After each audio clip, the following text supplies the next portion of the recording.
Thank you for joining us for today's Ipsos Inside Track monthly webinar series featuring data and trends shaping the 2020 election. Throughout today's session, you will remain in listen-only mode. However, throughout the webinar, you may submit questions online using the Q&A feature located on the right side of your screen. Time permitting, we'll answer questions at the end of today's session. However, if time runs short, then your question will be answered by email. Today's webinar is also being recorded and will be posted to our website within about 48 hours. Now, without further ado, it is my pleasure to introduce today's speaker, Chris Jackson, a seasoned political pollster and Senior Vice President of Ipsos's political polling team. Chris, you have the floor.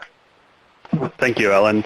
Greetings, everyone. Welcome to the Inside Track, our monthly 2020 U.S. presidential election webinar series. Can't believe we're already to May. Time has really started to become this really weird fungible thing where sometimes it's real slow and sometimes it's real fast. We have a lot of new data to go through with you today, and you can always find all of our latest releases on our website. We're actually doing a mountain of public opinion research right now, just pushing out a huge volume of stuff. So I definitely encourage you to check out Ipsos.com to see all of the latest work we're doing. And I'll take you through a couple of snapshots here that I think will help sort of lay out the context that we're currently operating within and provide a little bit of background to understand what's happening in the election that is starting to heat up a little bit again after the primaries resolved a few months ago. But first, the big topic is still, of course, the coronavirus pandemic. We're going to spend a couple of minutes talking about that and talking about the public response to that. We'll spend a little bit more time then focusing on the American public's perceptions of President Donald Trump. That as the incumbent, he really is sort of the focus of the election. Incumbent re-elections really are referendums on the current office holders, so we'll spend some time looking at that. And then we'll dive into some of the data we have, looking at the horse race, looking at the ballot for November. But first, the coronavirus. This is the CDC data on cases and deaths attributed to the coronavirus or COVID-19. And we can see that there was a plateau in sort of mid-April, and then at a national level it's been declining. However, at the local level, these trends aren't necessarily so even. There are certainly some localities where new cases are actually trending up. A lot of what's driving the overall decline in new cases is actually New York, which was the epicenter of the pandemic in the country. And we're still seeing that the testing rate isn't necessarily ramped up to the point where we're able to test a wide percentage of the population. Those 13 million about tests represent about 4% of the population, but it's quite likely that it's not actually reached 4% of the population. Instead, a lot of the same individuals have been tested multiple times. For instance, the White House, people there are getting tested on a pretty frequent basis. So it's the same individuals getting it over and over again. So I think that the reality is it's less than 4% of the population has actually been tested so far. But, we're seeing 90,000 plus deaths reported to this. There is certainly some disagreement. Our Axios polling actually a few weeks ago dug into perceptions of disagreement on the official death count, but, there have been a lot of lives impacted, a lot of lives lost due to this. But now, despite this being viewed really as through primarily a health lens in April, it is increasingly being viewed through an economic lens now. This is our Reuters main issue battery. We've been tracking this for a decade. You can see coming out of the Great Recession that the economy and jobs were the number one and number two issues. There is a brief spike in March and April of healthcare being a number one issue, healthcare being sort of a proxy for the coronavirus pandemic, but now we're seeing some of these really dire indicators for the economy. The American public is starting to view this through the prism of the economy, and together the economy and jobs currently is about 35% of the public is looking at that as the main issue. Certainly not anything close to what we saw coming out of the Great Recession, but very much climbing double basically where it was at the end of last year. And this is why. This is the unemployment rate and our consumer confidence index for the last 2 decades almost. Unemployment, of course, climbed during the Great Recession in 2009, 2010 before gradually declining to, a almost historic low over the last couple of years. And then in the last month has jumped to levels not seen since the Great Depression in the 1920s and 30s.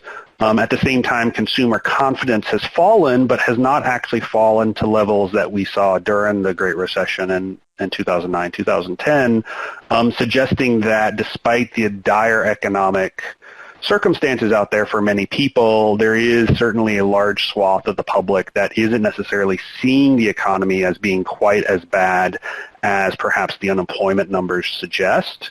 And that, I think, is really important because the economy and unemployment figures have historically had a very strong connection to what happens to the president. In fact, there was some modeling put out just today that suggests, based on economic factors, President Trump would be headed to a historic loss in the elections this fall.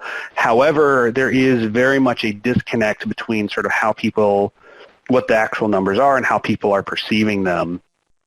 And this is because there is this sort of sense that the economic impacts of the pandemic are not necessarily going to be sustained, that instead there's going to be, that the future is going to be much better. This is our consumer confidence index broken out to its component parts. It actually is made up of 4 sub-indices. The national index is the overall number, and this is the trend for the last 5 months on that. And you can see that in April and May, the overall index has declined substantially over 10 points. The current conditions, which is essentially people's pocketbook and personal finances, has declined. The jobs index, which is essentially job security, has significantly declined. It's almost declined 20 points from its high in February. The investment confidence, which is people's ability to both invest but also sort of make large ticket purchases, has declined significantly. But expectations has not moved nearly as much. And this is essentially what people think of the next 6 months for themselves and the next 6 months for the economy writ large. And we can see that number has not really declined nearly as much as we've seen everything else, and that's what is responsible for sort of holding the rest of the consumer confidence index up, and really I think illustrates the extent to which, even though there is a lot of pain people are sort of recognizing right now, they don't really feel like it's going to be sustained. They feel like that's going to sort of go away quickly. And we can see that part of that is because there is sort of this really clear difference in how people are sort of interpreting what's happening. So on the left, we have people's reported job loss in their family and immediate circle of friends. We can see there's certainly some variation in this measure, with Democrats reporting slightly higher and Republicans supporting slightly lower, but really on the whole, it's pretty close. People are kind of experiencing the same fundamental reality. But then looking forward, there's huge differences by what people expect to see over the next 6 months. We see Republicans extremely optimistic about what they think the local economy is going to look like. Democrats are much less optimistic, more pessimistic. And then there is this measure we've been asking people, do they believe the economy will recover quickly once the government restrictions to prevent the coronavirus pandemic are lifted? And there's this huge difference where people who believe that the economy is in bad shape because of the restrictions have this huge belief that the economy is going to bounce back quickly. People who do not think that People who think that the economy is more damage, is going to take more time to recover, are more pessimistic. And I think this is important because this is illustrating sort of the extent to which there is this almost irrational exuberance about what the future is going to look like. And right now, economic experts are saying that the damage from the Great Recession and the shutdowns is going to take some time to recover from. It's not something that we're going to see bounce back instantaneously, but there's this huge swath of the public that thinks it will. And that is really sort of being driven by these increasing partisan differences by how people are perceiving the coronavirus. This is from our Axios Ipsos survey, the trend line, and the question is just how concerned are you about the outbreak, and the top two box score. And you can see Democrats have started off pretty concerned early on, certainly climbed as the shutdowns and sort of the worst of the pandemic occurred, and then have stayed pretty close to the same level, maybe a slight softening in the last few weeks, but still pretty close to the same level. But Republicans, despite also sort of increasing in their concern level in early April, have really started to decline much more significantly over the last month and a half. In their level of concern about the outbreak. This is really sort of illustrating how coronavirus and the pandemic has essentially become yet another partisan issue in American society. That it is being seen through the lenses of partisanship, even more so than through public health issues. And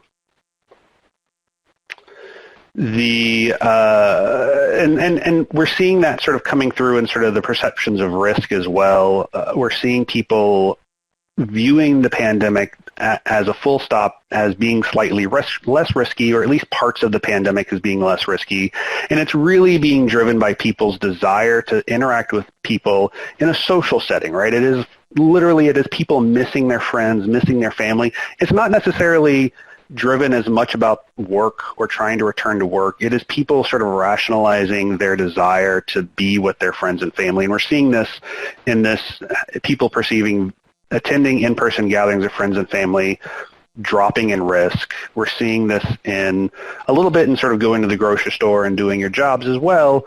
But this decrease in perceived risk is driving changing behaviors as people are sort of adapting to what this sort of reopening coronavirus period is, and we're seeing the social distancing measures really start to sort of drop off a little bit. We've seen the number of Americans who are self-quarantining, and we have a relatively stringent definition of self-quarantine. That's essentially avoiding contact with anybody for 2 weeks, has dropped from a high point of 55% in early April to about a third, 35% now. And at the same time, the number of people who reported visiting family or friends in the last week has climbed from about 1 in 5 in early April to over a third now. We've seen similar climbs in some of the other measures we're tracking in our Axios research, though none as steep as this one about visiting family and friends, about sort of having those in-person social interactions that people are missing. And that's sort of the fundamentally thing that's driving what's happening is, people are still, even though they're viewing this as a economic issue and they're concerned about the shape of the economy, it's really sort of those desires for connection, sort of that sense of loneliness is driving how people are responding to the pandemic right now. They're still very much concerned with the disease. They're still very much concerned with the illness, but humans just aren't wired to be socially isolated for long periods of time, and we're seeing that driving sort of the fraying of the social distancing measures. So two, perceptions of the president. So his approval rating is fundamentally stable. There was a brief bump as the pandemic started. He gained about 2-3 percentage points in his approval rating in our Reuters Ipsos tracker, which disappeared relatively quickly, and he is where he's been through virtually his entire presidency in our polling at about 41 or 42%. And this is, I think, indicative of how this outbreak and the pandemic has become a politicized issue where the president's supporters are viewing it through the framing that he is providing for it, and that is sort of distorting a little bit what we see through some of the what we would expect to see rather through some of the larger socioeconomic changes the country's undergoing. And the president's approval rating, which is sort of our measure of is he paying a political price for what's happening, has not moved, has not budged. And until we actually see it budging, all of these sort of sweeping statements about, the economy is going to cause him to lose or things like that should be taken with a grain of salt. This is actually another example of how the pandemic has really become a political issue. His approval rating on handling the coronavirus pandemic has essentially become a mirror of his overall approval rating. It is moving up and down almost in lockstep with his overall approval rating.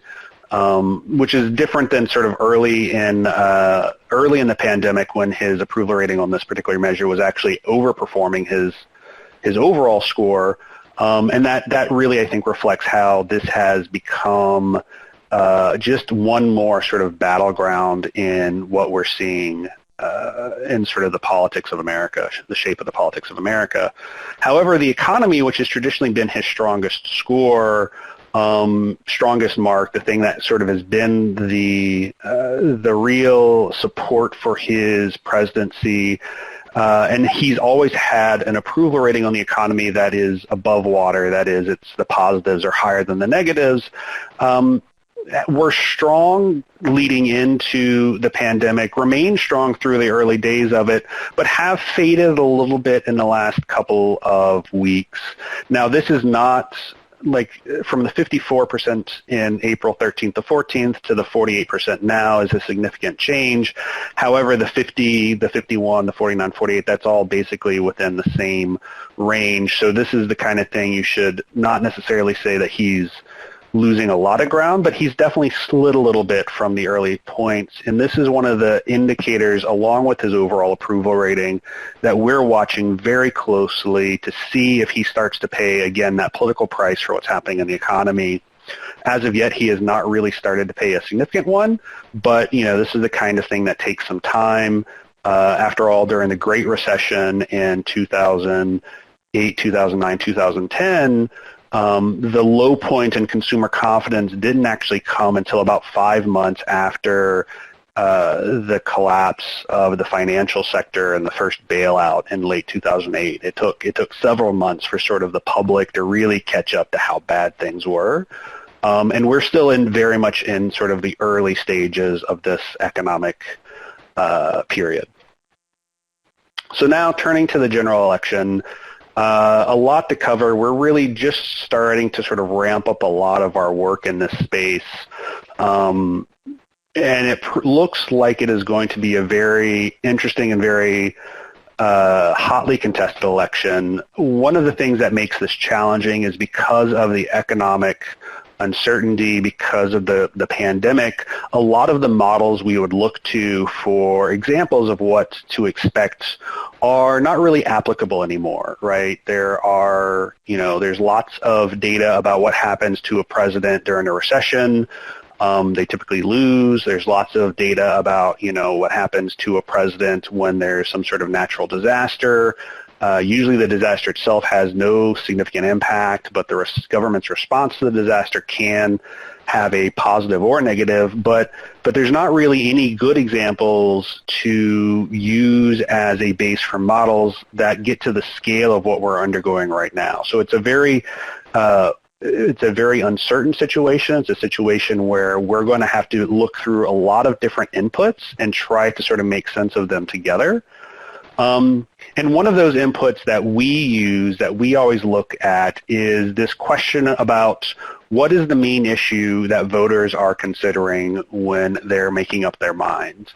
And right now there are two. One is about recovering from the coronavirus, which I don't think is surprising at all, but the other is this one about restoring trust in the American government, which actually is a little bit of a surprise to us that is so that is so pronounced here. And you can see there's actually some differences in terms of who cares about what issue. For Democrats, they're about equal, but there's a slight edge to the trust one.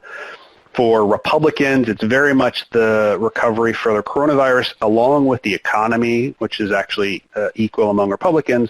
And then among independents, again, restoring trust in government and having a robust plan to help the nation recover are about tied. So this is sort of the way that we like to go into it, and sort of this is what the public cares about. This is what the public is going to be viewing the election through, the sort of the lens that they're going to be paying attention to. And, if there's a lot of people talking or coverage of other issues that aren't as central as these two are to the public, and probably the economy, of course, because the economy and recovering from the coronavirus are going to be sort of linked.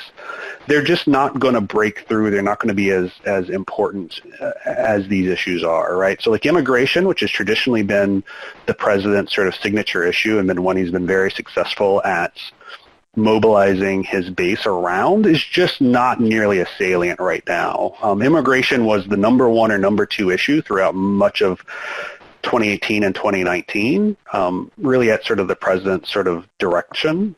He really was able to drive that on the agenda. And right now it's just not on the agenda. So I think that sort of speaks to what to sort of look for as you're watching how these political figures and how the media is covering them, in fact, what is going to resonate and what's not. And what we're seeing to explain sort of that trust thing is that the federal government's response to the coronavirus, the public has really started to lose a little bit of faith in them.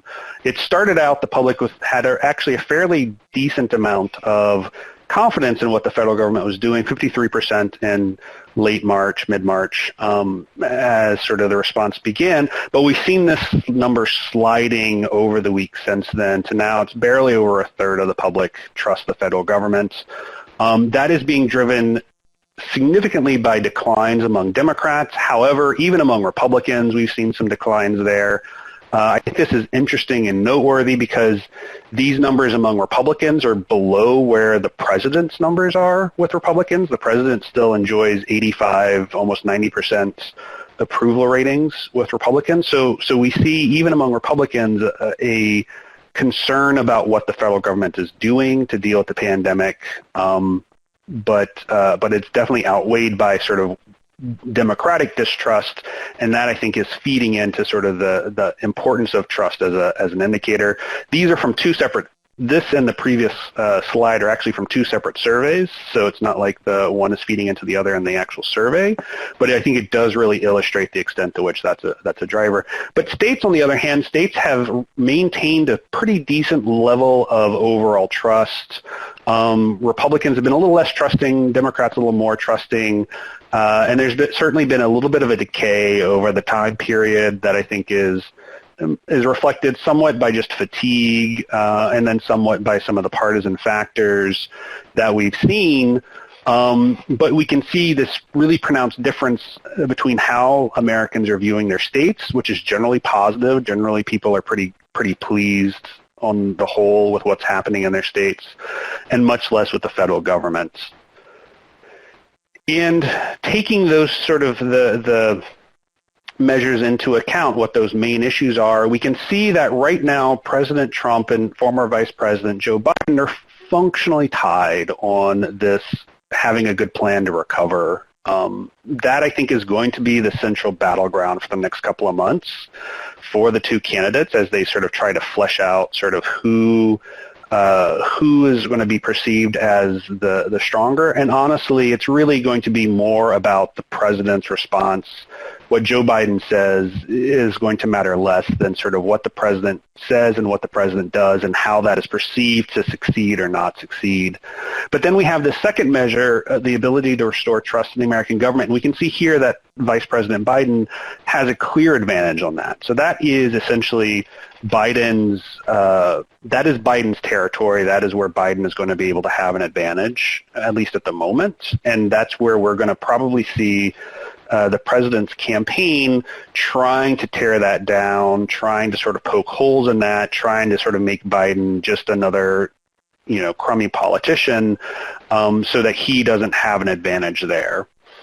Because if he can do that, then we can see the president continues to have something of an advantage on the economy. And if that becomes sort of the fallback place, then that is a more hospitable terrain for President Trump. And then flipping to sort of the governors, because there are a lot of Senate and gubernatorial elections this fall, we can see there are a range of approvals, and the places that actually have the lowest approval ratings, this is from a poll we did with Washington Post 2 weeks ago, are actually the states that have been pushing the hardest to reopen quickly, Florida, Texas, and Georgia. And we can see in those states there is there's actually a bit of a typo on this slide. Strange. That there is a big partisan difference between the Republicans and Democrats in Georgia. That Democratic number is supposed to be 17%, not 77%. That's the typo. But there is this clear sort of difference where in states with Republican governors, Republicans are more positive. In states with Democratic governors, Republicans are more negative and Democrats are more positive. But in these three states, we see lower ratings among everybody, but particularly lower ratings among Democrats, as Democrats really are punishing those governors for putting the state reopening proceed ahead of public health concerns. And I think this is important to keep in mind because, again, as we look forward to November, even if the president is able to sort of maintain his approval rating and sort of protect himself from the sort of the worst of the economic or the pandemic consequences, that doesn't necessarily mean it's going to extend to the rest of the Republican Party. We can see with the declines in trust in the federal government that even though the president is the head of the federal government, there's much more pessimistic or much less positive views of it. And we're seeing here that the Republican governors that have sort of been the ones sort of following the president's lead the strongest, so in Florida, Texas, and Georgia, are the ones that are being penalized by the residents of their states. However, the Republicans who sort of ignored essentially sort of what the White House has been sort of dictating, like the governor of Ohio, have remained popular, have remained strong. So it sort of suggests that Republicans who tie themselves very closely to the president may have a harder time of it this fall, at least at the moment, than Republicans who are sort of charting their own path and sort of doing a good job of playing both the people's public health concerns and their economic concerns at the same time. That is, and then finally, of course, the ballot. Right now, we have Vice President Biden up on President Trump. Relatively large margin at the moment, but I think, again, given the point we're at, about 6 months out, this is the kind of thing you should take with a little bit of a grain of salt. Hillary Clinton actually led Trump by about 6 points at this time in 2016. There is a lot of campaign still left to go. The president's campaign has not really had a lot of time yet to damage perceptions of Biden, which I'm sure will be happening. So there is definitely any of the public polling is the kind of thing you should take with a grain of salt. And in fact, we're seeing right now on the betting sites, the political betting sites, that the political bettors are still giving the advantage to President Trump by about a 50 to 45 margin. Which suggests that despite almost all of the polls that have been released showing Biden ahead, they're discounting those and thinking that somehow the president is going to be able to pull out yet another victory. So as I mentioned at the top of the call, we are doing a lot of research. You can find all of this on our website. I encourage you to sort of go there to sort of keep track of our latest and greatest. We also send out every Monday an email that has a rundown of all of the work we released in the previous week. If you want to be put on that, please send me an email. And then we have a number of other platforms that we're releasing our research on a regular basis. So certainly encourage you to take partake in those. And at that time, happy to take questions. If you would just use the Q&A box on your screens, you can type in your questions, and I'd be happy to go into them. All right. Well, the first one is the classic, who's going to win? Everybody wants to know who's going to win. And honestly, we are, as I said throughout, we're a little bit uncertain. Our approach to forecasting elections is essentially to use as many different methods as possible and then look for agreement across those methods as sort of an indicator of confidence. And right now, there's very little agreement across the indicators. So we have our poll, which suggests Biden should win. We have our fundamentals model, which is based on the president's approval rating, which suggests that Trump should win. So we have one that shows each. We have the betting markets, which suggests Trump should win. But we have the more economic-based models, like the one I mentioned earlier, that says Biden should win. So right now, all of the different ways of forecasting the election are disagreeing, which means that anyone who's trying to sort of make sense of it and is trying to sort of say what they think is going to happen should be very careful. It's a very uncertain environment and one in which there is going to potentially be a lot of change and a lot of uncertainty. So right now, honestly, if you press me to answer, I'm going to say it's going to be a toss-up. It's going to come down, much like 2016 did. It's going to come down to a handful of states and a handful of votes, and it's going to be a very close election. Any movement in House or Senate sentiment or perceptions? So yes, views of the House and Senate have gotten worse. They weren't very good to start with. Less than about a third of the public has a favorable view of the House or the Senate writ large. More people are favorable towards their member, of course. Usually the approval rating for your member of Congress is closer to 50%. Senators can be a bit higher than that. But on the generic ballot, that is, who do you plan to vote for in the fall, the Democrat or the Republican? There has been some movement towards the Democrats in the last couple of weeks. The current margin, I believe, is about 8 points. You can check out our friends at Real Clear Politics to get the actual aggregate of the averages right now. But the Democrats have been gaining a little bit of ground on that, but not so much that it wouldn't, if there's a bounce back on the economy, that it could disappear. And Democrats, based on sort of the nature of the map, Democrats need to have a 6 to 8 point lead on the generic ballot in order to sort of win majorities in Congress. And the Senate map right now this year is not super friendly to Democrats. So again, Democrats are going to need to be running 7, 8, 9 points, and we're going to need to see Biden running, 5, 6, 7 points ahead of Trump for Democrats to have any chance of taking control of the Senate.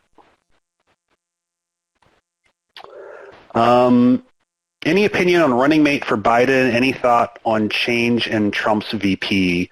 So our perspective is that vice presidents rarely have a major impact on what's happening in the election. I think for Biden, the choice is really much more going to be about what does he need to do for sort of more of the internal political needs of the Democratic Party. It's more about sort of making sure that the organization or operational sort of aspects of it are sort of pulled together and that they're able to mount a very effective and coordinated campaign, and less about is that going to bring in some new huge swath of voters. That being said, he's already said that he's going to pick a woman, so that will be, won't be historic because there's already been a woman VP candidate. But, it will, I think, make at least a much more interesting election as we head forward, depending on which one he does. I personally think he's going to go with someone who helps bring in a voting bloc he's going to have to rely on. So it's somebody who helps sort of shore up part of the base. So, that would be somebody like Stacey Abrams to help ensure the African American vote turns out, or one of the governors in one of the swing states that he's hoping to carry. But generally speaking, we don't necessarily view the vice president pick as something that really moves the needle in any major way. And then any thoughts on changing Trump's VP?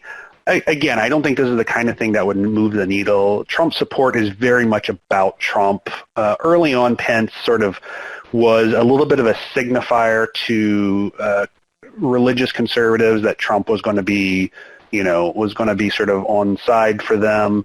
But I think since then, he's built the loyalty on his own. The president has built the loyalty on his own with sort of the conservative religious community, and he doesn't need Pence for that anymore. I don't necessarily know who would be on the president's short list if he were to go with someone else, but I don't really see them shining brighter than the president does. He is, for better or worse, he is a very talented political communicator, a very effective political communicator, and any other pick he has is really going to be a shadow of what he's able to do in terms of controlling the media. Question, chaos goes to Trump. Sort of a statement rather than a question, but yeah, I think that is a good observation. The president does seem to thrive in situations that are somewhat chaotic, where things are very unclear and uncertain, and, his willingness to just sort of make claims, make assertions, and then just sort of stand by them and sort of force his way is an advantage. I think there is a lot of concern out there about sort of what the actual process of the election is going to look like. We see large majorities of the public support things like mail-in voting. There's a lot of concern about having to vote in person if there's a second wave of the pandemic in the fall.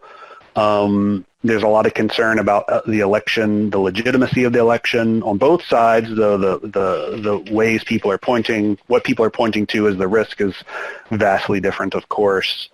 But, we do see that the American public is very much opposed to delaying the election. There's not really any support for that, so we don't really necessarily expect that to fly. But yeah, if it's a really chaotic situation, I think the president potentially is dispositionally better suited to succeed in that environment. That being said, people are fatigued, people are worn out, so there is an argument to be made that if it's too chaotic and too exhausting, maybe people just vote for, change just to make things boring again. I mean, honestly, that could be Joe Biden's campaign slogan, let's make government boring again. And I think people would actually respond to that. Let's see. Are you performing and sharing polling on U.S. Senate races, particularly Arizona, Colorado, Maine, and Kentucky? We will be. We're not yet. Like I said, we're really just getting started on our election polling stuff. And those state-level races, honestly, until the primaries are done, are more trouble than they're worth.